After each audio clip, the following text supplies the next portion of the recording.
It's a gorgeous film. Obviously, Alan Rickman directed it. He's also in it. Clearly, he plays King Louis XIV, the sun god himself. Please join me in welcoming Alan Rickman.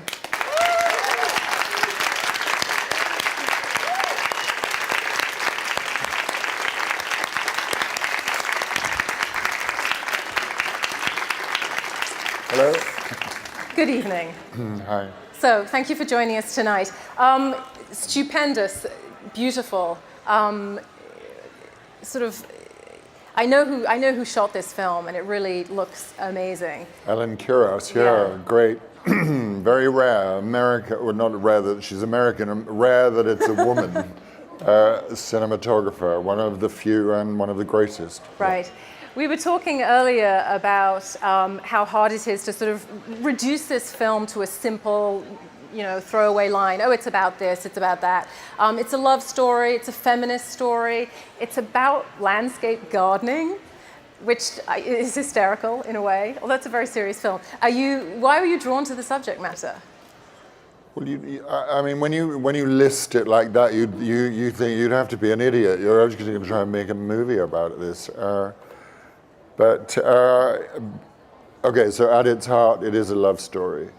But it is told the script is by Alison Deegan. It's told very much from a woman's point of view, and it is about what it is to be, or to try to be, a strong, independent woman in a man's world. And what she's done is to create a character for Kate who couldn't possibly have existed. So what interested me was the notion of it actually being a very modern story inside all this period trapping, which is frankly a huge annoyance when you're thinking about the budget and the weather and the fact that aeroplanes don't come over in 17th century France, and there isn't a motorway just around the corner that you've got to deal with. But I like the fact that film can take a modern story and kind of shaft it into a period context, and hopefully after a while you stop thinking about the background and you start thinking modern thoughts about the world that she's trying to operate in, and what might be the parallels still with the world now. But it has that lovely mix of some characters who did exist. The character you play, the King of France. And Matthias's, except he would have been 70. Right, he was very young and he was very youthful for someone in such an important position. But that blending of the two, so Kate Winslet plays a character, as Alan said, couldn't possibly have existed because she was a working woman in a man's world. Where do you think that came from in the head of the writer? I mean, to come up with a landscape gardener as well in the court of Versailles. I know. Well, Alison's a very passionate gardener. Are you? No. Not a gardener at all? No, I'm a passionate goer to gardens. Right. And sitter in gardens. In other people's gardens. That they've planted, Oh, this is very beautiful, thank you. No, Alison's a very passionate gardener, passionate about gardening, and she's also passionate about that period of history. She's an actress. Her husband, Sebastian Barry, is a very celebrated novelist and playwright in Ireland, and she'd had her kids and she thought, I'm going to do something. And so she sat down and wrote a script. And because she knew I knew her husband, she put it in the post.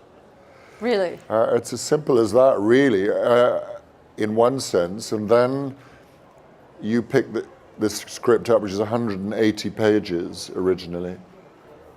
And as I've told this story before, but it's true, she is dyslexic, and so it's 180 pages of the only punctuation, and it was commas every 3 words.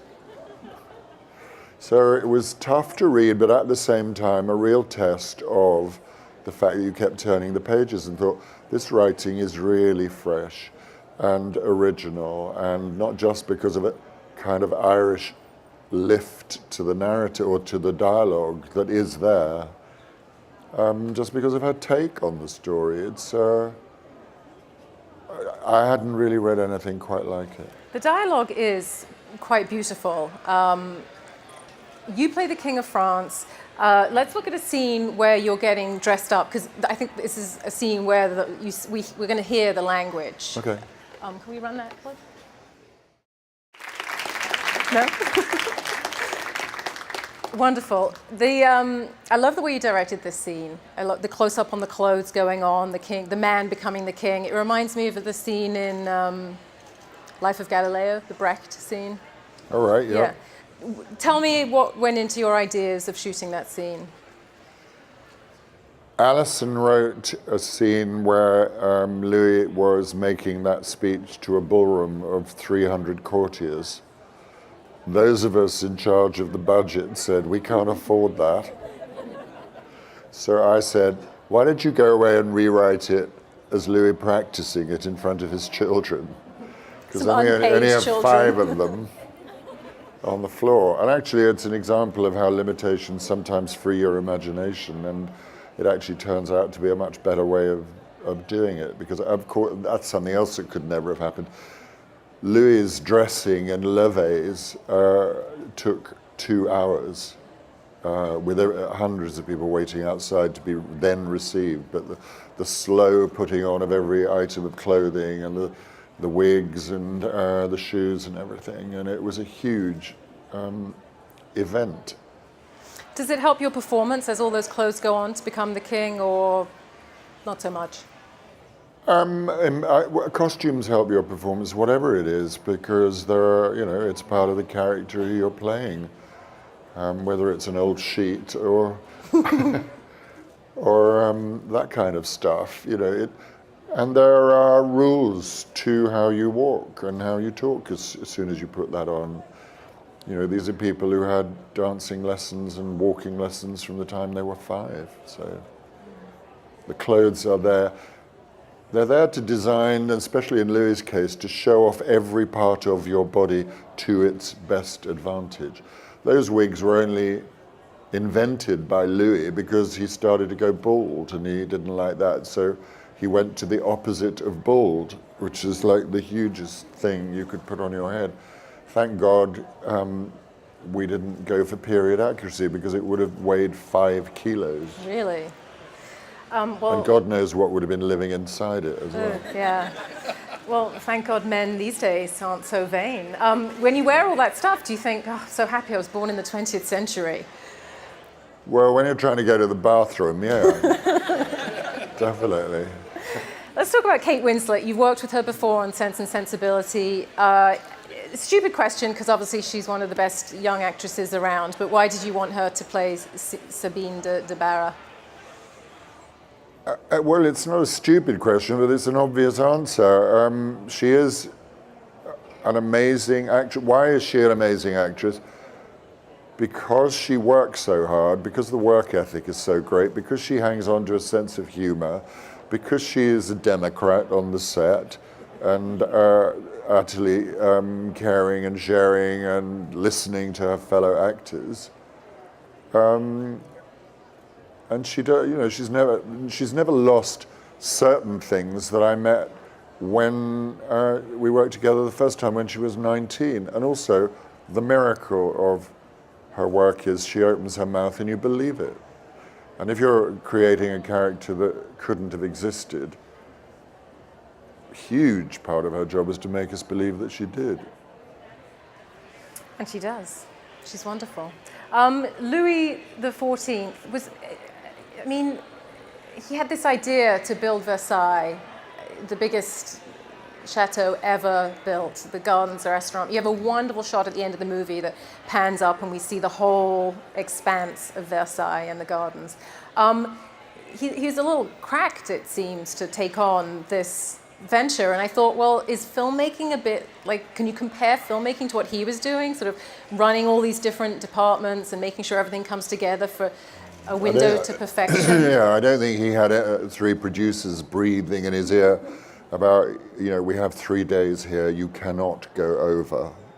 He probably didn't understand over budget. He wouldn't have understood that at all. No, what he did was took Lenotre by the shoulders and pointed at a mosquito-ridden swamp and said, build me Versailles here. And 18,000 people got on with it. at some 18,000. cost. Yeah, and then when we went to Versailles on a kind of field trip, the Louis expert took us, we were in the Hall of Mirrors, and he pointed up and said, number one, there were 10,000 candles that had to be lit every night here. And number two, this mural that we're looking at on the ceiling, probably within a week of it being finished, it was black from all the smoke from the candles. So there's the madness and the vaulting ambition. And even the fountains, the irrigation was such a problem that as he took all these people on the tour of all his beautiful fountained gardens, there's some poor sod running around and turning one fountain off and the next one on because they couldn't have them all going at once. It's astounding, really. But go there if you haven't been, because it's breathtaking. Right. I think the best scene in the movie is when you're in a garden, having a rest, enjoying the garden, as you said. Your wig is off, and Kate. Well, I'm very upset because my wife has died, so it's not just having a rest. But, you know, Louis XIV is not allowed to express human emotions, and there's nowhere for him to just be quiet. So, you're right. He takes himself to this little garden and sits there, but removes the trappings. And then Kate comes in and she thinks he's a gardener. So Kate Winslet's character thinks he's a fellow gardener, so she's not scared to talk. You have this wonderful back and forth conversation that becomes very profound. Yeah. But I have to say, you're the master of minimalist facial acting with one eyebrow, perhaps. So I think we have to show them the clip. Can we show them the clip in the garden? Well, it wasn't exactly the clip I was talking about. You'll have to go see the film to see the lead up to that moment, which was priceless. Lovely bit of comic dialogue in there. The film is also a love story, as we mentioned. It's not just about gardening, as I so trivially refer to it. No, just to allay people's worry, the film is not a history lesson. And it's not about gardening. It's not a gardening book. It has a carriage crash. There's action, there's love, there's some hanky-panky in a horse and carriage. But it is Once Upon a Time, definitely. Yes. It is that. So tell me about casting Matthias Schoenaerts against Kate. Well, it was a wonderful serendipity, really, in as much as when I cast Kate, she was when we were ready and funded, and she was the right age to play the part. And I'd been working on it from a time when she probably would have been too young to play it. I was filming in Belgium. I had seen Rust and Bone. Matthias's name was mentioned. And I thought, well, he's a wonderful actor, but he's Belgian. And we all have to be speaking the same language with the same accent. So I looked him up on YouTube, and he was giving an interview about Rust and Bone in LA with perfect English, but with an American accent. So we just had to iron out the American bit. Well, have you seen Far From the Madding Crowd? I mean, he's in that with an English accent. Well, he did that after us. After you? We helped. You helped. You said he's clearly very good. And if you haven't seen Rust and Bone and Bullhead, which is phenomenal, you have to go see those. He's also a wonderful person, and what the surprise is there's a beautiful sense of humor there and a great smile. So you don't that was my worry from having seen Rust and Bone, and then I was in Belgium filming, and the point was that he was in Antwerp, so I could meet him like a half an hour's drive, and this big smiling person came in the door. So. Mm-hmm. You mentioned that you've been working on this for a long time, since Kate was too young for the part. I know it takes a long time to get films made, and I know you're very busy with your theatre work and other movies, but why? This is only the second film that you've directed. Well, because of Harry Potter, because... you said it. You said you wouldn't mention it. Oh, well, I have to. It's the truth. When I started that in, 2000, there were only 3 books, and I didn't know that I would have anything to do with the 4th or the 5th. And I finished the first film in '97. So there was 3 years, and then suddenly there was 10 years when I couldn't direct a movie, because you have to have a year and a half completely free. And although I was making other movies, being on stage, directing in the theatre, I couldn't direct a film until I had finished with Harry Potter. Let's open this up to the audience now. I'm sure there are lots of questions. Hi, Mr. Rickman. How are you? My name is Scott. I'm a huge fan of your work. My question is, I mean, you've played such iconic villains over the years. I want to know, we didn't really get a look at it from the trailer. Well, the two of the top 5 most iconic ever, probably. And I was wondering, does this film have an antagonist? It looks like a romance story, but obviously sometimes in those romantic stories, it's the one that gets in the way that really is the villain at the heart of a story. Is there a villain at the heart of the story? And thank you very much. Well, as an actor, words like that are anathema, because you can't put a label on yourself, otherwise you can't play it. So anything cool, as far as I'm concerned, if I'm playing something that you call a villain, I'm playing a perfectly nice person who just wants stuff. You know, he's got his own agenda. It's different. Other people call him that. As far as he's concerned, he's right. So I think in this film, because it's layered, I hope, and complex, and in a way the antagonist is life, and people are trying to come to some kind of negotiation with their place in the scheme of things. Yeah, Helen McCrory, who plays Matthias's wife, is the person who tries to put a spoke in the wheel of the whole operation, yes. But I hope we also show her vulnerable side. You know, there are reasons why she does that. She's, at that time, yeah, there would never have been a woman in a professional job. There were women who were cooking, cleaning, sewing. At the other end of the spectrum, there were women standing around looking pretty until they stopped looking so pretty, and then they got dumped. So Helen McCrory is playing the woman who's very aware that she's clinging to the wreckage. And so that's what I mean about the film having, I hope, modern connotations. It's not a million miles away from what goes on in the film industry for female actors. Do you want to call her a villain in the film? You might, but I wouldn't. I'd say she is who she is, and her agenda's her agenda, and she does what she does to survive. That's a very good answer. So this woman is she's in the inner circle of the king, but she's about to be ousted.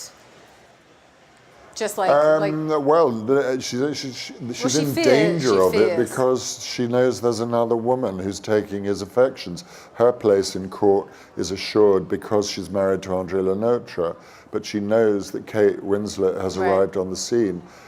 They've been in a loveless marriage, but it's suited them both to maintain their positions and certainly maintain hers. If he leaves her, she's going to be this. How's she going to survive? So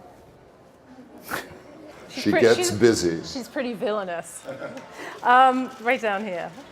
How did you decide to both act and direct in this film? And could you address the challenges and benefits of doing this? And how did you go about preparing to play such an iconic historical figure as an actor? Well, I didn't decide to do it. There was huge pressure from the budget. I leave you to work that one out. You know, if the director plays a part, they're not so pushed to actually pay you because they know you're going to be there anyway. So it just helps in putting together a financial package. I wasn't that keen, but he's not in that many scenes. And the good news about Louis XIV is that he doesn't move anywhere. He's a fixed point, and everybody comes to him. So it physically made it a little easier. Having said that, you know, it was a great pleasure to work with Kate again, and going about it, you rely on a lot of other people. like Kate, when it comes down to a scene like the one we have in the film, acting is really just about listening, and I'm working with somebody who really listens to me, and so in order to feed her, so I should give her the same gift, and then suddenly acting becomes a lot less difficult than people think it is, if you focus on the other person and not on yourself. This is coming from a 16-year-old's perspective. So I wanted to know what the purpose of this movie was. Why did you do it? And what would set it apart from like every other English 16th century movie? What would set it apart? Because it seems really, really interesting. Go with that. I think you'll find that it is really, really interesting. I hope what you'll find is that, as I was saying earlier, when you start watching it, and I know this from screenings of the film, it's often a trap when period costumes appear, because people go, oh yeah, right, I got the picture. And out will come the fan, and then they'll start talking in a funny language, and it won't feel like anything to do with my life. But it's an escape, but it's quite a pleasant one. Although I would have to say that I was in one that wasn't like that, called Sense and Sensibility, which I think is a profoundly truthful piece of writing, because it comes from a truly great writer, Jane Austen, and Emma Thompson wrote a truly a script that honored a great writer. And sometimes you learn more about humanity when the story has some quite rigid rules. You know, you don't have to just, four-letter words don't have to appear every other word for you to feel something truthful about the way people interact. And I hope profoundly, and I believe, that this film has a lot to say about the way men and women come to some kind of, or could come to, a healthier negotiation, if you like, with each other. This film, nearly the last lines of the film are a woman saying, "What about us?" and a man saying, "We will shape each other." That's not a 16th century thing to say, and it's not even heard much now, but it should be. So keep with it, it seems interesting. Mr. Rickman, thank you so much for coming.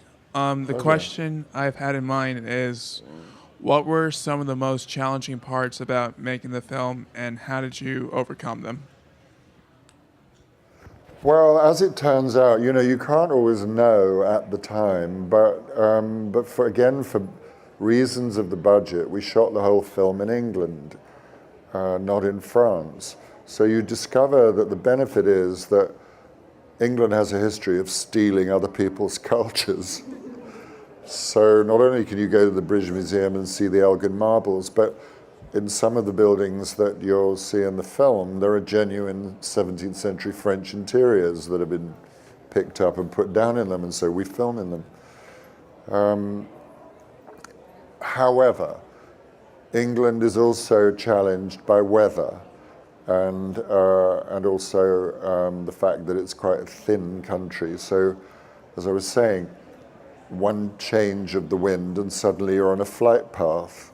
And so the scene between Kate and I don't think we did a take that went on for much longer than about 45 seconds before a plane came over. And then the poor sound guys are coming out from a bush having twiddled their knobs, but they can't get rid of the motorway that's just around the corner. You have sun, cloud, cloud, sun, wind, still, cloud, sun. So then you get back into the editing room and you think, how are we ever going to cut this together? So fortunately, England's also full of great technical experts. So the grading departments turn a cloudy day into a sunny day, and vice versa, and somehow or other, because you think this is going to be impossible. Timing? We shot the whole film in 40 days. And it's a huge undertaking. When I looked at the call sheet every day, God, how are we going to get through this? Time, budget, weather. Usual thing. And probably somebody with a vast budget will tell you the same. Right. I'm afraid that was the last question we have time for. Please go and see it though, because it's not as effortful as it sounds. No, it's delightful. Mr. Alan Rickman, thank you so much. Thank you very much. And we look forward to your next film.